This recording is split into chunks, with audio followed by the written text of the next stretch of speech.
sedang hamil. Semoga Allah berikan kemuliaan kepada anda dan istri serta keluarga.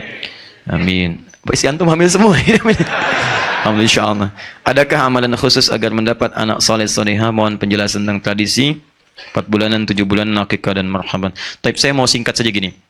Ada amalan di Quran bagi orang tua. Kalau saya sebut orang tua, artinya berlaku untuk calon ayah dan calon ibunya yang diamalkan dalam fase-fase kehamilan. Contoh, Quran surah ke-7 ayat 189.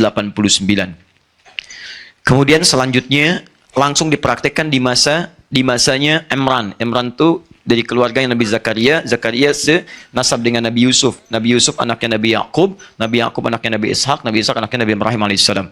Imran menikah dengan Hannah. Hannah kemudian mengandung. Dan diabadikan kisahnya di Quran surah ketiga dengan namanya keluarga Imran, Ali Imran, ayat 35 sampai 37. Itu contoh amalannya. Baik, teorinya. 1. Dianjurkan bagi kedua orang tua itu untuk memperbanyak doa kepada Allah Subhanahu wa taala. Doanya minta agar dikaruniai anak yang saleh. Dalil spesifiknya Quran surah 7 Al-A'raf ayat 189. Falamma taghasyaha hamalat hamlan khafifa famarrat bi walamma athqalat da'awa Allah rabbahuma la in ataitana salihah lanakunanna minasyakirin. Jangan teruskan ke ayat 191, khusus di ayat 190-nya saja. Perhatikan baik-baik, lihat. Tatkala suami istri mulai bercampur, istri mulai mengandung, kandungan lemah sampai kandungan berat, sulit luar biasa. Di masa-masa itulah perbanyak doa kepada Allah. Apa doanya? Silahkan umum, cuman kalimatnya minta agar yang terakhir anak yang soleh. Dengan kalimat Anda. Misal, suami bermohon pada Allah dalam keheningan malam. Duhai Allah, di balik rasa sakit yang dirasakan oleh istri saya, ya Allah, dalam perjuangannya, mohon ya Rabb, ganti setiap sakitnya dengan lahirnya anak yang saleh dan salehah. Saya sangat bersyukur kalau Engkau kabulkan. Istri berdoa, ya Allah, saya ridho, saya ikhlas menanggung semua rasa sakit ini. Berjuang demi amanah-Mu, ya Rabb. Tapi saya mohon, ya Allah, ganti setiap sakit yang saya alami. Setiap resah yang saya rasakan, mohon ganti dengan lahirnya anak yang saleh. Saya sangat bersyukur jika Engkau kabulkan itu. Dan doa perempuan yang tengah mengandung itu akan cepat sekali sampai kepada arsy dan dijawab oleh Allah Subhanahu wa taala. Boleh Anda berdoa langsung bernazar sekaligus dalam kebaikan. Seperti contohnya Hannah. Hannah menginginkan anaknya menjadi hamba yang dekat dengan Allah. Jadi kalau sekarang misal ahli tafsir, ahli hadis, yang ini tidak, langsung jadi abidah, hamba dekat dengan Allah. Contoh Quran surah 3 ayat 35, paling kiri pertengahan. Idh qalat imra'atu Imran rabbi inni nadhartu laka ma fi batni muharraran fataqabbal minni. Ingatlah, ingat itu artinya pelajari, pahami, ikuti kalau itu baik. Silahkan ingat, pelajari, pahami, ikuti kalau baik tentang kisah istrinya Imran. Kalau disebutkan dalam Quran, kisah seseorang, tidak disebutkan nama lengkap ya kejadiannya kapan, artinya kisah itu bisa berulang di masa depan. Ingatlah, pelajari, pahami, ikuti tentang istrinya Imran yang ketika mengandung, dia bernazar kepada Allah dengan kandungannya. Ya Allah, saya bernazar dengan bayi yang dikandung ini. Mohon ya Allah, terima nazar saya. Jadikan anak ini anak yang saleh. Saya nazarkan hanya untuk ibadah saja kepadamu, bukan urusan yang lain. Saya nazarkan untuk urusan agama saja, tidak urusan yang lain. Maka apa yang terjadi? Mohon. Maka diterima oleh Allah Subhanahu wa taala. Ketika lahir diterima doanya. Bahkan ketika lahir berdoa lagi, diberi nama yang baik. Wa inni samaituha Maryam wa inni u'idzuha bika wa dzurriyyataha minasyaitonir rajim. Poinnya adalah di dua ayat ini Quran mengisyaratkan perbanyak doa kepada Allah. 3. Quran kita ambil surah ke-2 Al-Baqarah ayat 172. Singkatnya, awas, hati-hati. Hati-hati betul dengan kalimat ini. Tolong maaf ya, tolong ayah-ayah, calon ayah ketika istri sedang mengandung, juga nanti setelah melahirkan, saya bicara dengan tahap kandungan dulu, jangan sekali-kali membawa yang haram ke dalam rumah, sampai dikonsumsi oleh istri Anda yang tengah mengandung, karena bahayanya luar biasa. Begitu Anda dapatkan yang haram, dari hasil yang tidak baik, hasil sogokan, hasil penipuan, hasil riba, hasil macam-macam, dimasak jadi makanan, ditelan kemudian oleh istri Anda, masuk ke dalam makanan yang diserap oleh janin anak Anda. Itu yang berbahaya. Maka ketika masuk ke situ, ada larangan yang sangat berbahaya di situ. Maka turunlah ayat-ayat meminta para ayah untuk mencari nafkah yang halal. Ya ayyuhalladzina amanu kulu min thayyibati ma razaqnakum. Hai orang-orang beriman, sepanjang Anda mengaku beriman, cari yang halal, cari yang baik-baik. Kalau kamu sudah sediakan yang baik, kenapa kamu pilih yang tidak baik? Kamu bisa pilih yang halal, kenapa yang haram? Toh kamu itu ketika hidup tidak akan kehilangan rezeki, jangan takut kehilangan. Dicari yang halal, dapatnya segitu berkah. Cari yang haram, dapatnya segitu juga. Ingat, rizki Anda tidak akan tertukar. Hanya putri yang ditukar. Ingat, menteri yang tertukar. Rizki tidak. Kalau jatah Anda sampai meninggal 1 miliar, sampai wafat 1 miliar nggak akan tertukar. Anda cari yang haram dapatnya 1 miliar. Anda cari yang halal dapatnya 1 miliar. Kalau bisa dengan cari yang halal, kenapa cari yang haram? Kenapa? Kalau bisa dapatkan dengan cara yang taat, kenapa bermaksiat? Bedanya di keberkahan. Rizki yang berkah itu menghadirkan segala kemuliaan dalam hidup Anda. Dia tidak akan kehilangan rizki. Jangan khawatir, jangan takut. Datangi yang halal. Masuk, konsisten di dalamnya. Baik, teman-teman, ini poinnya. Begitu Anda coba-coba mengambil itu semua, maka apa yang terjadi? Anda sedang memandang bara neraka dalam perut istri Anda, plus dalam janin anak Anda. Maka yang lahir akan sesuatu yang luar biasa. Kata Nabi, hati-hati. Paling minimal doanya sulit, akan terhijab dengan yang haram itu. Ya, awas. Tsumma dzakara rajulan, Nabi mengisahkan seorang lelaki yutilu safar, menempuh perjalanan panjang, asasa akbar, sampai berpenampilan dekil kumal. Maaf, yamuddu yadayhi ila sama, tangannya diangkat ke langit, fayaqulu ya Rabb ya Rabb. Dia melakukan 3 amalan untuk mempercepat dikabulkannya doa. 1, perjalanan panjang karena Allah. Dia ingin bertobat karena Allah. Perjalanan ingin berdoa karena Allah. 2, mengangkat tangan. Doa orang yang mengangkat tangan lebih cepat dikabulkan dibandingkan dengan yang diam. 3, menyebut al-asma'ul husna. Orang yang memulai dengan al-asma'ul husna lebih cepat dikabulkan dibandingkan dengan yang tidak. Dia melakukan ketiganya. Seharusnya 3 kali lebih cepat dari orang biasa. Tapi kata Nabi, anna yustajabu lidzalik. Mustahil doanya bisa dijawab. Mustahil, mustahil, mustahil.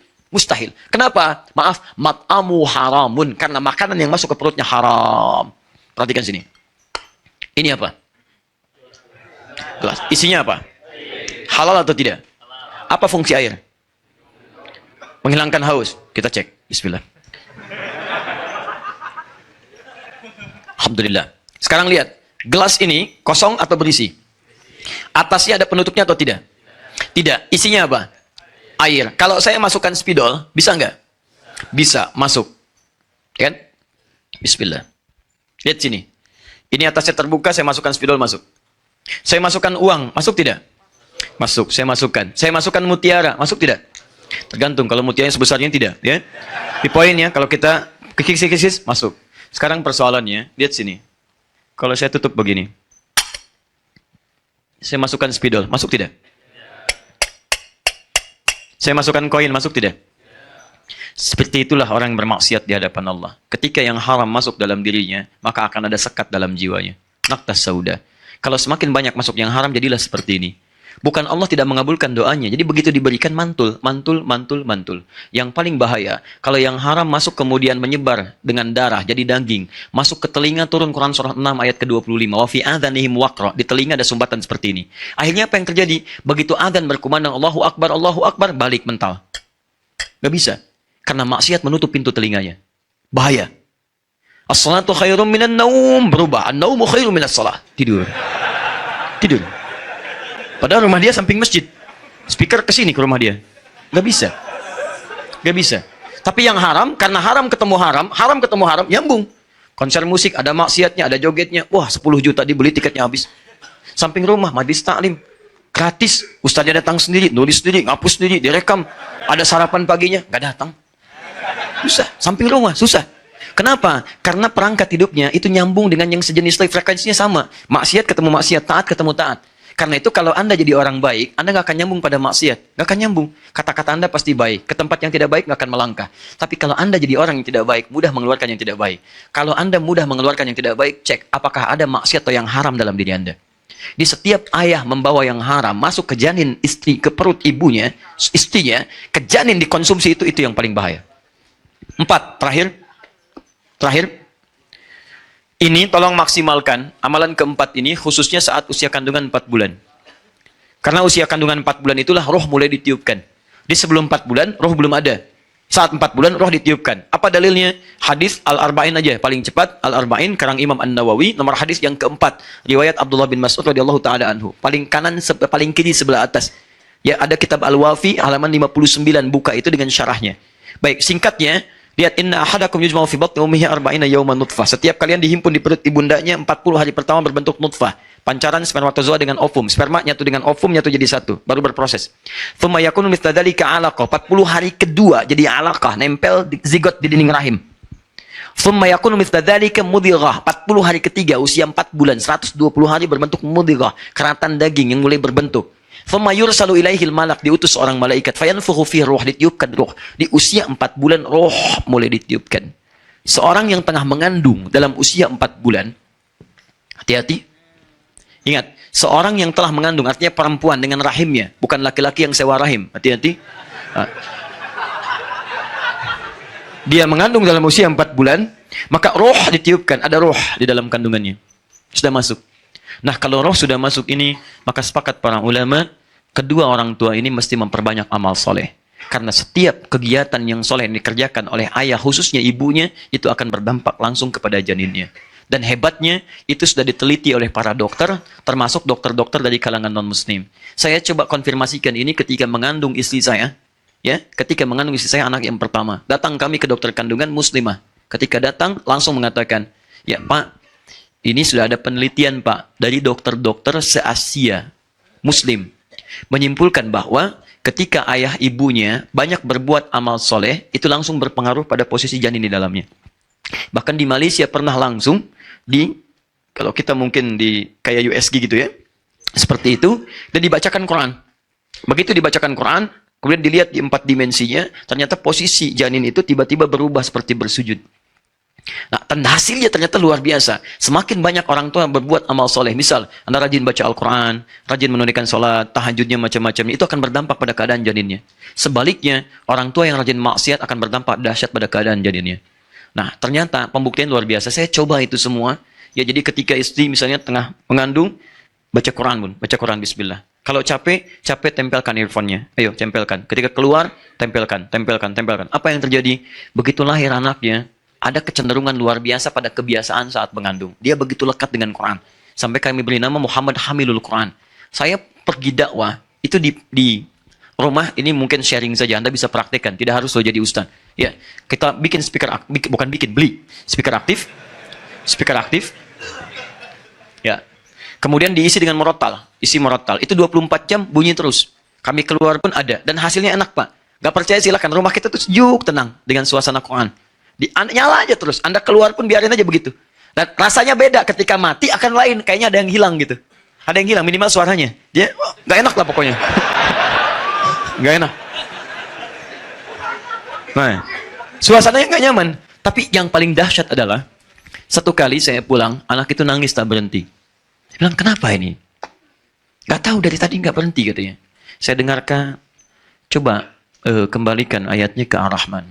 Begitu dikembalikan, dia diam. Balikin lagi ke yang tadi. Dia nangis lagi. Begitu terdiam, saya menangis seketika.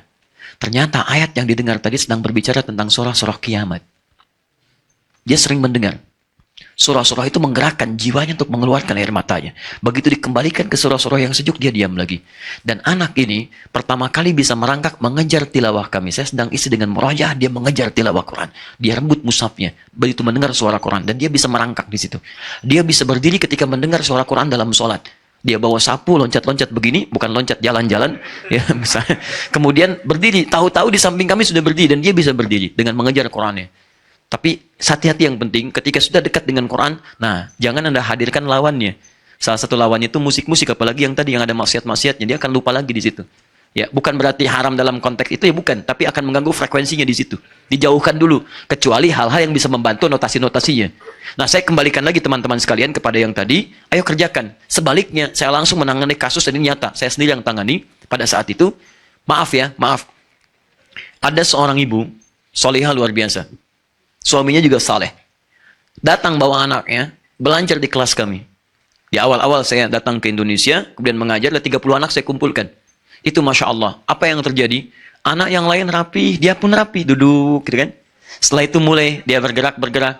Setelah selesai pengajaran, tiba-tiba ibunya datang. Ustadz, saya terima kasih, katanya. Kenapa terima kasih? Saya bingung. Kenapa bingung, Bu? Anak saya, kalau saya bawa kemanapun, itu selalu saya tunggu di depan kelas. 5 menit pasti oleh gurunya diantarkan lagi. Oh begitu Bu ya? Kenapa? Gak tahu Ustaz, kok di sini bisa baik? Ya udah saya lihat dulu. Begitu pertemuan selanjutnya mulai muncul adatnya lagi. Apa itu? Mengganggu kawannya, macam-macam. Lupanya dia mengamati, menyesuaikan, mulai muncul. Kita perbaiki pelan-pelan. Baru di situ saya paham, ini kenapa kok anak beda dengan ibunya? Pasti ada yang salah. Pasti ada yang tidak nyambung. Saya menduga saat itu barangkali ini diadopsi. Ternyata betul ketika saya tanya, Ustaz, mohon bisa dipahami, anak itu sesungguhnya kami angkat adopsi, kami selamatkan bahasa dari seorang ibu yang mengandung anak kembar. Dua-duanya kemudian diadopsi, satu oleh seorang artis, satu oleh kami. Kenapa? Kami selamatkan karena ayahnya suka mencuri, ibunya suka mabuk. Bahkan saat mengandung pun masih mabuk juga. Masuk. Yang haram yang terjadi, anaknya sulit luar biasa.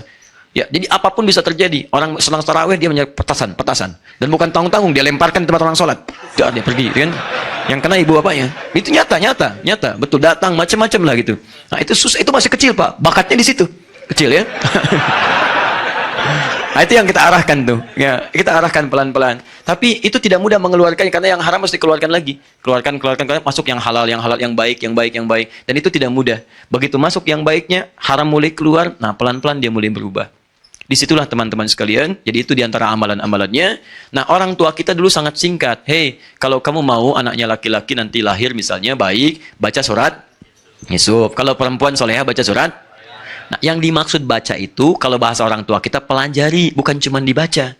Pelajari surat Yusuf, bagaimana Nabi Yakub merawat Yusuf, memperhatikannya, kemudian memberikan hal yang luar biasa kebutuhannya. Nanti kalau lahiran laki-laki, rawatlah seperti Yakub merawat Yusuf. Jadilah kemudian anaknya akan seperti itu, nilai kebaikannya, walaupun tidak jadi Nabi. Kalaupun Anda nanti lahir perempuan, rawat seperti Bapak Ibu Maryam, merawat Maryam. Baca surat Maryam. Bagaimana kasih sayang Bapak Ibu kepada Maryam. Bagaimana Maryam dititipkan pada seorang guru yang saleh. Bagaimana Maryam dibuatkan rumah tempat yang bagus menjadi mihrab. Itu yang dilakukan. Nah, kita tuh salah paham. Ya, yang dibaca itu saat kandungan bukan dipelajari, dibaca. Gitu kan? Anda kalau cuma baca nggak paham, sampai kiamat kurang 2 hari nggak akan jadi. Akan begitu aja. Loh, kok saya baca Yusuf yang keluar Maryam? Misalnya kan? Nah, itu bukan itu maksudnya.